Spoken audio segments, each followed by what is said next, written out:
புதிய நாளை காண செய்கின்ற கர்த்தருக்கு ஸ்தோத்திரம். கர்த்தருடைய நாம் மைப்படும்படியாக உங்களோடு சில நிமிடங்கள். நேற்று ஒரு திருமண வீட்டுக்காக போவதுக்காக காரில் சென்று கொண்டு இருந்த வேளையில் காரில் ஏறும்போது ப்ரேயர் பண்ணணுன்னா உடனே ப்ரேயர் பண்ணேன். பண்ணி முடித்த உடனே வரும்போதும் வேனில் ஏறினோடனே ப்ரேயர் பண்ணணுன்னா ப்ரேயர் பண்ணேன்.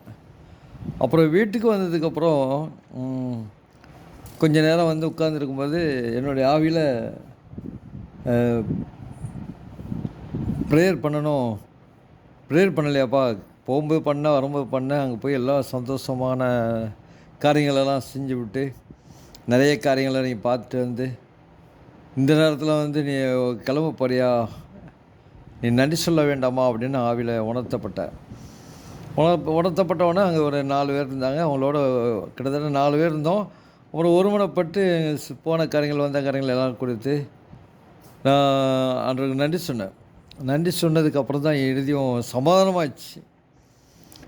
அதே மாதிரி ஒரு வசனம் பார்க்கும்போது உபாகமத்தில் 28வது இடத்துல 47வது வசனத்தில் சகலமும் பரிபூரணமாக இருக்கையில் நீ மனமகிழ்ச்சியோடும் களிப்போடும் உன் தேவனாய கர்த்தரை சேவியாமற் போனது நிமித்தம், நீ நல்ல மகிழ்ச்சியோடு இருக்கிற காரியம், மகிழ்ச்சியாக இருக்கும் ஒரு நாட்களில் எல்லா பரிபூரணமும் உனக்கு இருக்குது, எல்லா சந்தோஷம், எல்லா விடுதலையோட காரியங்கள்லாம் இருக்குது.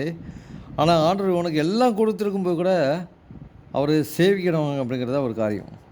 நீ மகிழ்ச்சியோடும் களிப்போடும் உன் தேவனாய கர்த்தரை சேவியாமல் போகாத அப்படின்னு சொல்லப்பட்டிருக்குது. நிறைய நேரங்களில் நிறைய விஷயங்களுக்காக நம்ம ஜெபிக்கிறோம். கல்யாண காரியங்கள், கூட்டங்கள், மீட்டிங்கு நடக்கிறது, நிறைய காரியங்களில் நம்ம பேசுகிறோம், ஆண்டவர்கிட்ட கேட்குற வைக்கும். ஆனால் முடிஞ்ச உடனே ஆண்டவருக்கு நன்றி சொல்கிறோமா? ஒரு மீட்டிங் ஆரம்பிக்கிறதுக்காக உபவாச மீட்டிங்னு சொல்லி தொடங்குகிறோம். நிறைய தொடங்கி பல நாள் உபவாசம் இருந்தாலும் ஒரு மீட்டிங் ஆரம்பிக்கும். முடித்த உடனே ஆண்டவருக்கு எத்தனை வாரம் அவருக்கு நன்றி சொல்கிறோம் அப்படின்னு பார்க்கும்போது ரொம்ப குறைவாக இருக்கிறது. இந்த 48வது வருஷத்தில் சகலமும் குறைப்பட்டு பட்டினியோடும் தாகத்தோடும் நிர்வாணத்தோடும் கர்த்தர் உனக்கு விரோதமாய் அனுப்பு சத்துருக்களை சேவிப்பாயின்பட்டிருக்கு. அவர்கள் உன்னை அழித்து தீர்மட்டு இருப்பு நுகத்தடியே உன் கழுத்தில் மேல் போடுவார்கள். நான் ஏன்னா நான் மனமகிழ்ச்சியே இல்லாத நேரத்தில் நான் ஒரு சேவியாமல் போன காரணத்தினால திருப்பி எனக்கு என்ன வருது, ஒரு பாடு வருது. என்ன விவிதமான காரியங்களில் வருது அப்படின்னா சகலமும் குறைப்பட்டு, நான் குறைவுள்ளவனாக இருக்கும்போது தான் ஆண்டவர்கிட்ட கேட்குறேன். நிறைய காரியங்களை பெற்று நல்ல மகிழ்ச்சியான ஒரு காரியத்துக்கு வந்துடுறேன். இல்லை ஒரு அந்தஸ்தில் வந்துடும், ஒரு வேலையில் வந்துடும், ஒரு பெரிய பிரகாசமான ஒரு வலிமையான ஒரு இடத்துல வந்துடுவோம்.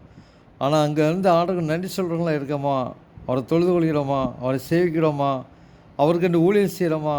அதில் குறைவுள்ளவனாக இருந்தால் என்னுடைய வாழ்க்கையில் எல்லாம் குறைவுபட்டு பட்டினியோடும் தாகத்தோடும் நிர்வாணத்தோடும் கர்த்தர் உனக்கு விரோதமாக அனுப்பும் சத்துருக்களை சேவிப்பாய்.